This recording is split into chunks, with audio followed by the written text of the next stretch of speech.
വലിയ കോളിളക്കം ഉണ്ടാക്കിയതായിരുന്നല്ലോ ഈ പാതി വില തട്ടിപ്പ്. ഈ സ്ത്രീകൾക്കൊക്കെ, പ്രത്യേകിച്ച് കൂടുതൽ സ്ത്രീകളാണ് ഇരകളായിട്ടുള്ളത്, അവർക്ക് ഈ പകുതി വിലയ്ക്ക് സ്കൂട്ടറുകൾ കൊടുക്കുന്നു എന്ന് പറഞ്ഞുള്ള ഒരു കേസ്. സ്കൂട്ടർ, തയ്യൽ മെഷീൻ, അങ്ങനെ പല സാധനങ്ങൾ, പിന്നെ സ്കൂട്ടറുകളാണ് ഏറ്റവും ഒരുപാട് സംഗതികളുണ്ട്. ഒരുപാട് സാധനങ്ങൾ പകുതി വില കൊടുത്താൽ കൊടുക്കും എന്ന് പറഞ്ഞ് കേരളം മുഴുവൻ നടന്നു. കേരളത്തിലെ അറിയപ്പെടുന്ന ആളുകൾ, സത്യസായി കേന്ദ്രത്തിന്റെ അനന്തകുമാർ ഉൾപ്പെടെ ഉള്ള ആളുകൾ, അനന്തകൃഷ്ണൻ ഉൾപ്പെടെ പ്രതികളായി ജയിലിൽ കിടന്നു. അങ്ങനെ അത് വലിയ കോടികൾ, നിസാര തുകയൊന്നുമില്ല, 500 കോടി രൂപയൊക്കെ വരുന്ന തട്ടിപ്പായിരുന്നു. ഇത് വിവാദമായപ്പോൾ സംസ്ഥാന സർക്കാർ ഒരു പ്രത്യേക അന്വേഷണ സംഘത്തെയൊക്കെ രൂപീകരിച്ചു, വലിയ വാർത്തയൊക്കെ. ഇപ്പോൾ ആ അന്വേഷണ സംഘത്തെ പിരിച്ചുവിട്ടു. ഈ കേസ് ആർക്ക് വേണ്ടിയിട്ടാണ് പിണറായി അട്ടിമറിക്കുന്നത്? അല്ല, തീർച്ചയായിട്ടും ഒരു കാര്യം ഉറപ്പാണ്, ഈ കേസിൽ ഉൾപ്പെട്ടവരുടെ സ്വാധീനം തന്നെയാണ് ഈ തീരുമാനത്തിന് പിന്നിൽ എന്ന കാര്യത്തിൽ സംശയമില്ല. അല്ല, പിണറായിക്കും സംശയമില്ല, നാട്ടുകാർക്കും സംശയമില്ല. ഇനി ആരൊക്കെയാണ് ഇതിൻ്റെ പിന്നിൽ പിണറായിയെ സ്വാധീനിച്ചത് എന്നുള്ള കാര്യം ഇന്നല്ലെങ്കിൽ നാളെ മാധ്യമങ്ങൾ വെളിവാക്കും. അപ്പോൾ അത് മാധ്യമങ്ങൾ വെളിവാക്കുന്നതിന് മുൻപേ തന്നെ പിണറായി അക്കാര്യം നാട്ടുകാരോട് പറയണമെങ്കിൽ അതായിരിക്കും കുറേ കൂടി നല്ലത്. പക്ഷെ പിണറായിക്ക് എന്താ താല്പര്യം? ഇതിനകത്ത് പിണറായിയുടെ പാർട്ടിക്കാർ കുറവാണ്. അല്ല, ഒരു തട്ടിപ്പ് നടന്നിട്ടുണ്ടെങ്കിൽ ആ തട്ടിപ്പിൽപ്പെട്ടവരെ സൗജന്യമായിട്ട് ഒരാളും രക്ഷപ്പെടുത്തില്ല. അതാദ്യം മനസ്സിലാക്കണം. ഇത് 500 കോടിയുടെ തട്ടിപ്പാണ്. ഈ 500 കോടിയുടെ തട്ടിപ്പിൽ ആ പണമുണ്ട് കുറേ പേരുടെ കയ്യിൽ. ആ പണത്തിൻ്റെ സ്വാധീനമാകാൻ പാടില്ല ഇതിനകത്ത്. എവിടെയോ ചെന്നിട്ടുണ്ട്. അതെ, ആ പണത്തിൻ്റെ സ്വാധീനമാകാമല്ലോ. ഇതെന്ന് പറയുന്നത് ഇത് അപ്രായോഗികമാണ് എന്നുള്ള കാര്യം ആർക്കും അറിയാവുന്നതാണ്. ഇതിനകത്ത് കൂടിയേക്കണ എല്ലാവർക്കും അത് ബോധ്യമുള്ളതാണ്. അല്ലാണ്ട് ആരും അതിനകത്ത് നിഷ്കളങ്കരില്ല ഇതിൽ. എന്താ കാര്യമെന്ന് വെച്ചാൽ 65,000 രൂപ വിലയുള്ള ഒരു സാധനം നിങ്ങൾക്ക് 30,000 രൂപക്ക് തരും എന്ന് പറയുമ്പോൾ നിങ്ങളത് വിശ്വസിക്കുന്നത് തന്നെ തെറ്റാണ്. പക്ഷെ അതങ്ങനെയല്ലല്ലോ സാർ. അതിനകത്ത് പറഞ്ഞത് കേന്ദ്ര സർക്കാരിൻ്റെ പിന്തുണയുണ്ട്, കേന്ദ്ര പൊതുമേഖലാ സ്ഥാപനങ്ങളുടെ CSR ഫണ്ട് വരുന്നു എന്നൊക്കെയാണ് പ്രചാരണം. അല്ല, അതിനകത്ത് ഒരു കാര്യമുള്ളത്, കേന്ദ്ര സർക്കാരിന് എങ്ങനെയാണ് പാതി വിലക്ക് ഇവിടെ മാത്രമായിട്ട് സാധനങ്ങൾ കൊടുക്കാൻ കഴിയുക? പറ്റില്ലല്ലോ. കേന്ദ്ര സർക്കാർ കൊടുക്കുന്നതല്ല, കേന്ദ്ര പൊതുമേഖലാ സ്ഥാപനങ്ങളുടെ CSR ഫണ്ട്. പൊതുമേഖലാ സ്ഥാപനങ്ങളുടെ CSR ഫണ്ടിനാണെങ്കിൽ വേറൊരു കാര്യമുണ്ട്, അതങ്ങനെ തോന്നുമ്പോൾ ചെല്ലുമ്പോൾ കിട്ടുന്ന സാധനമല്ല. അല്ലേ, നമ്മുടെ അതിൻ്റെ ഡയറക്ടർ ബോർഡ് കൂടിയിട്ട് ഈ പ്രാവശ്യം CSR ഫണ്ട് ഏത് മേഖലയിൽ എങ്ങനെ ചെലവാക്കണമെന്ന് തീരുമാനമെടുക്കും. നേരത്തെ അപേക്ഷയൊക്കെ വെച്ചാൽ ബോർഡിനെ തീരുമാനിപ്പിക്കാൻ പാടില്ല. കേക്ക് അങ്ങനെ തീരുമാനമെടുക്കും. അങ്ങനെ എടുക്കുന്ന തീരുമാനത്തിൽ ഈ കേരളത്തിൽ ഉള്ള ഏതെങ്കിലും ഒരു ഏജൻസിയെ, നേരത്തെ പറഞ്ഞ സത്യസായി ബാബ ഓർഫൻ ഏജ് ട്രസ്റ്റിൻ്റെയും പിന്നെ വേറെ ഏതോ ഒരു ട്രസ്റ്റിൻ്റെയും ഒക്കെ ഇതായിരുന്ന അനന്തകുമാറും അനന്തകൃഷ്ണനും അടങ്ങുന്നൊരു സംഘത്തെ ഇത് ഏൽപ്പിക്കാം എന്ന് ഒരു കാരണവശാലും ഒരു പൊതുമേഖലാ സ്ഥാപനത്തിൻ്റെ CSR ഫണ്ടും തീരുമാനിക്കില്ല. CSR ഫണ്ട് കൊടുക്കണം എന്നുണ്ടെങ്കിൽ ഓരോ സ്ഥാപനവും ഇന്നിന്ന മേഖലയിൽ ഇന്നിന്നതിന് കൊടുക്കാം എന്ന് പറയും. അതിനെ കൊടുക്കാൻ പറ്റും, അവർ നേരിട്ടേ കൊടുക്കുള്ളൂ, അല്ലാണ്ട് ഏജൻറ്റ് വഴി കൊടുക്കില്ല. ഇവർ പറഞ്ഞത് എന്താണ്? ഞങ്ങൾ ഇതിൻ്റെ ഏജൻസിയാണ് എന്നാണ് പറഞ്ഞത്. ഞങ്ങൾക്ക് CSRകാർ ഫണ്ട് തരും, ആ ഫണ്ട് കൊണ്ട് ഞങ്ങൾ ബാക്കി കവർ ചെയ്യുമെന്നാണ് പറഞ്ഞത്. അത് നുണയാണ്, 100% നുണ. അതെങ്ങനെ പറ്റുമെന്ന് നിയമമില്ലല്ലോ. അല്ല, CSR ഫണ്ട് ഉപയോഗിച്ച് എറണാകുളത്തെ MP ഉൾപ്പെടെ പല MPമാരും പരിപാടികൾ നടത്തുന്നുണ്ട്. അതെ, അത് ചെയ്യുന്നുണ്ട്. അതെന്താ വെച്ചാൽ ആ വർഷത്തെ CSR ഫണ്ട് ഏത് പർപ്പസിന് ഉപയോഗിക്കണമെന്ന് തീരുമാനിച്ചതിൻ്റെ അടിസ്ഥാനത്തിൽ നിങ്ങൾ പോയി കഴിഞ്ഞാൽ നിങ്ങൾക്ക് കിട്ടും. പക്ഷെ അത് പാതി വിലക്ക് സ്കൂട്ടർ കൊടുക്കാനും പാതി വിലക്ക് രാസവളം കൊടുക്കാനും പാതി വിലക്ക് തയ്യൽ മെഷീൻ കൊടുക്കാനും പാതി വിലക്ക് ഇത് കൊടുക്കാനും വ്യവസ്ഥയില്ല. അങ്ങനെ ഒരു തീരുമാനം ഒരു പൊതുമേഖലാ സ്ഥാപനവും എടുത്തിട്ടില്ല. ഏറ്റവും കൂടുതൽ CSR ഫണ്ട് കൊടുക്കുന്ന എറണാകുളത്തുള്ളൊരു സ്ഥാപനം കൊച്ചിൻ റിഫൈനറിയാണ്. കൊച്ചിൻ റിഫൈനറി അല്ല, കൊച്ചിൻ ഷിപ്പ്യാർഡാണ്.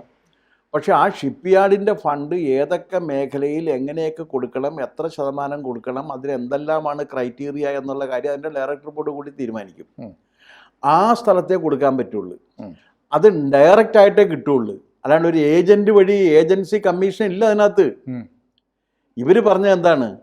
ഇവർ ട്രസ്റ്റ് ഉണ്ടാക്കി, ഇവരെല്ലാവരും കൂടി, അതിനകത്ത് ചേർന്ന് ഉൾപ്പെട്ട എല്ലാവരും കൂടി ആ ട്രസ്റ്റ് ഉണ്ടാക്കിയിട്ട് ആ ട്രസ്റ്റിൻ്റെ പേരിൽ ഇവർ പറഞ്ഞതെന്ന് വെച്ചാൽ ഞങ്ങൾക്ക് CSR ഫണ്ട് കിട്ടും, അത് ഞങ്ങൾ തീരുമാനിക്കും ആർക്കൊക്കെ കൊടുക്കണമെന്ന്. അങ്ങനെ ഒരു തീരുമാനം CSRൻ്റെ നിയമത്തിലില്ല.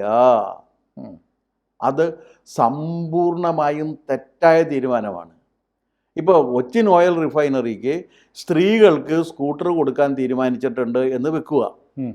റിഫൈനറി നേരിട്ട് കൊടുക്കും, അങ്ങനെയാണോ? റിഫൈനറി നേരിട്ടാണ് കൊടുക്കുക അതിൻ്റെ. അപ്പം നിങ്ങൾ ആവശ്യപ്പെടണം, ഇത്ര പേരുണ്ട് ഞങ്ങളുടെ ഇത്. അതും വേറൊരു കാര്യമുണ്ട്, കയ്യിൽ കാശുള്ളവർക്ക് കൊടുക്കാൻ വ്യവസ്ഥയില്ല. ഏതെങ്കിലും ഒരു രംഗത്തെ പ്രിവിലേജ് അനുഭവിക്കേണ്ടി വരുന്ന അണ്ടർ പ്രിവിലേജ്ഡ് ആയിട്ടുള്ള ഗ്രൂപ്പിന് വേണ്ടിയിട്ടല്ലേ ഇത് കൊടുക്കാൻ പറ്റുള്ളൂ. അല്ലാണ്ട് വേറെ ആർക്കെങ്കിലും കൊടുക്കാൻ പറ്റുമോ? ഇത് കൊടുത്തിരിക്കുന്ന ആർക്കാണ്? ഇത് കൊടുത്തിരിക്കുന്ന അണ്ടർ പ്രിവിലേജ്ഡ് ഗ്രൂപ്പിനെ അല്ല, ഇത് ഇവർക്ക് തോന്നിയവർക്കെല്ലാം വാരി കൊടുത്തേക്കാണ്. അങ്ങനെ കൊടുക്കാൻ ഒരു നിയമവുമില്ല, വ്യവസ്ഥയുമില്ല. അവിടെയാണ് തട്ടിപ്പ് വരുന്നത്. അപ്പം ഇത് CSR ഫണ്ട് ഞങ്ങൾക്ക് കിട്ടും എന്ന് പറഞ്ഞിടത്ത് നിന്നാണ് തട്ടിപ്പിൻ്റെ തുടക്കം. അതാണ് ആസൂത്രിതമായ തട്ടിപ്പാണ് എന്ന് പറയാൻ കാരണം. ഇതിൻ്റെ ഇരകളാക്കപ്പെടുന്നത് ഏറ്റവും സാധാരണക്കാരാണ്. ഇപ്പോൾ ഒരു കാര്യം, അണ്ടർ പ്രിവിലേജ്ഡ് ഗ്രൂപ്പിൽപ്പെട്ട എന്താണ് നമ്മുടെ ഇതുണ്ടല്ലോ സ്ത്രീകളുടെ സ്വയം സഹായ സംഘമല്ല, മറ്റേ സ്റ്റേറ്റിൻ്റെ ഒരു ഇതില്ലേ, കൈരളി എന്നല്ല അതിൻ്റെ പേര്, എന്താണ്, സ്ത്രീകളുടെ സംഭവമില്ലേ, ഒരു സംഘമില്ലേ ഇപ്പോൾ, കുടുംബശ്രീയിൽ പെട്ടിട്ടുള്ള സ്ത്രീകൾക്ക്, ഇത്ര വരുമാനമുള്ളവർക്ക്, ഇന്ന ജോലി ചെയ്യുന്ന സ്ത്രീകൾക്ക് ഈ ഫണ്ട് ഉപയോഗിച്ചുള്ള ഇത് കൊടുക്കാം, ഇന്ന പ്രദേശത്ത് ഉൾക്കൊള്ളുന്നവർക്ക് അങ്ങനെ കൊടുക്കാൻ പറ്റുള്ളൂ. അല്ലാതെ ഇത് പൊതുപ്പണമാണ്. ഇത് ഈ CSR ഫണ്ട് എന്ന് പറഞ്ഞാൽ പൊതുപ്പണമാണ്. ആ പൊതുപ്പണം അങ്ങനെ ഇഷ്ടപ്പെട്ടവർക്ക് കൊടുക്കാൻ വേണ്ടി വ്യവസ്ഥയില്ല സാർ.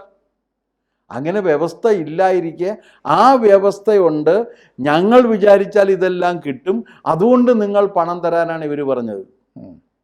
അവിടെയാണ് തട്ടിപ്പ് കിടക്കുന്നത്. കുറച്ച് പേർക്ക് കൊടുക്കുകയും ചെയ്തു. അത് എല്ലാ തട്ടിപ്പുകാരും അങ്ങനെയല്ലേ? ഇപ്പോൾ നിങ്ങൾ പണമിടൂ, നിങ്ങൾക്ക് 6 മാസം കൊണ്ട് ഇത്ര രൂപ കിട്ടും എന്ന് പറഞ്ഞാൽ ആദ്യത്തെ 10 പേർക്ക് കൊടുക്കും. അപ്പോൾ ഈ 10 പേര് ഇത് 100 പേരുടെ മേടിച്ചിട്ട് 10 പേർക്ക് കൊടുക്കും. ബാക്കി 90 പേരുടെയും കൊണ്ട് അവർ മുങ്ങും. അത് തന്നെയാണ് ഇവിടെയും ചെയ്തിരിക്കുന്നത്. അതിൽ ആരെല്ലാം പങ്കാളിത്തം വഹിച്ചിട്ടുണ്ട് എന്നുള്ളത് അവരവരുടെ പ്രശ്നമാണ്. പക്ഷെ ഇതൊരു ഗൗരവമായ കേസാണ് കോടതികൾ കണ്ടത്. കാരണം അതിൻ്റെ അനന്തകുമാർ ഉൾപ്പെടെയുള്ള ആളുകൾക്ക് സമയത്ത് ജാമ്യം പോലും കൊടുത്തില്ല. അങ്ങനെ വളരെ സീരിയസ് ആയി ഹൈക്കോടതി ഉൾപ്പെടെ കണ്ട ഒരു കേസ് സർക്കാർ അതിൻ്റെ അന്വേഷണ സംഘം, അല്ല, അത് സർക്കാരിന് എന്താണ് താല്പര്യം? സർക്കാർ ഈ അന്വേഷണമേ വേണ്ട എന്ന് വെക്കണമെന്നുണ്ടെങ്കിൽ ഇത് പാർട്ടിയുടെ തീരുമാനമാണോ സർക്കാരിൻ്റെ തീരുമാനമാണോ, ഇതിൽ എത്ര രൂപയുടെ കൈക്കൂലി മറിഞ്ഞിട്ടുണ്ട് എന്ന കാര്യം കൂടി നമുക്കറിയേണ്ടതുണ്ട്. അപ്പോൾ പൈസ പോയവരുടെ പൈസ പോയി അവർ പെരുവഴിയിലാക്കിക്കൊണ്ട് ഈ കേസ് ഒത്തുതീർപ്പെത്തിക്കാൻ മാർക്സിസ്റ്റ് പാർട്ടിക്കാരും കേസിലില്ലല്ലോ. അനന്തകുമാർ മാർക്സിസ്റ്റ് പാർട്ടിക്കാരനല്ല, അനന്തകൃഷ്ണൻ മാർക്സിസ്റ്റ് പാർട്ടിക്കാരനല്ല, ബാക്കി ഇതിനകത്ത് നടന്ന് കാശ് പിരിച്ചവരാരും മാർക്സിസ്റ്റ് പാർട്ടിക്കാരല്ല എന്ന് പറയപ്പെടുന്നു. അല്ല എന്നാണ് നമ്മൾ കണ്ടേക്കണത്, അവരുടെ ചിത്രങ്ങളെല്ലാം കണ്ടേക്കണത്. അപ്പോൾ പിന്നെ ആർക്ക് വേണ്ടിയിട്ടാണ് ഇവരിത് ചെയ്തത്? ജനങ്ങളെ പറ്റിച്ച് കാശുണ്ടാക്കുന്നവരെ സംരക്ഷിക്കാൻ ഇവർ തീരുമാനിക്കുന്നത് എന്തിൻ്റെ അടിസ്ഥാനത്തിലാണ്? എന്തോ കാരണമുണ്ട്. അത് ചില്ലറയായിരിക്കും. അല്ലെങ്കിൽ പറയട്ടെ, ഇന്ന കാര്യം കൊണ്ട് ഞങ്ങൾക്ക് ഈ അന്വേഷണം മുന്നോട്ട് പോകാൻ കഴിയുന്നില്ല, തെളിവ് കിട്ടുന്നില്ല. അതാണല്ലോ ഇപ്പോഴത്തെ ഏറ്റവും വലിയ വാദം. ഏത് കേസ് വന്നാലും പറയും എന്ത് ചെയ്യാനായിട്ടാണ്, തെളിവ് കിട്ടുന്നില്ല.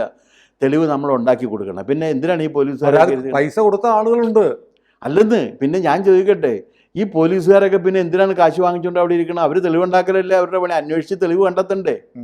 ഇവർ പറയുമ്പോൾ എന്താണ്, തെളിവില്ല. മാങ്കൂട്ടത്തിന് തെളിവ് വേണ്ടേ? തെളിവ് ആരും കൊണ്ടേ കൊടുക്കണം? നമ്മളും കൊണ്ടേ കൊടുക്കണം. അപ്പം പിന്നെ പോലീസുകാരൻ്റെ പണി എന്താണ്?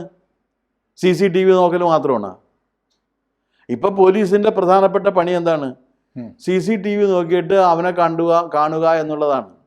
CCTV, പിന്നെ എന്താണ് ഈ കോൾ രജിസ്റ്റർ, ലൊക്കേഷൻ സർട്ടിഫിക്കറ്റ്, ഇതൊക്കെയാണല്ലോ നോക്കുന്നത്. ഇതൊക്കെ നോക്കിയിട്ട് പ്രതികളെ കണ്ടെത്തുകയാണ്. പക്ഷേ ഇതൊക്കെ നോക്കിയാലും പ്രതികളുടെ ശരിക്കുള്ള ഇൻവോൾവ്മെൻ്റ് എന്താണെന്ന് അറിയണ്ടേ? അതെ, അതിനെക്കുറിച്ചുള്ള അന്വേഷണം വേണ്ടേ?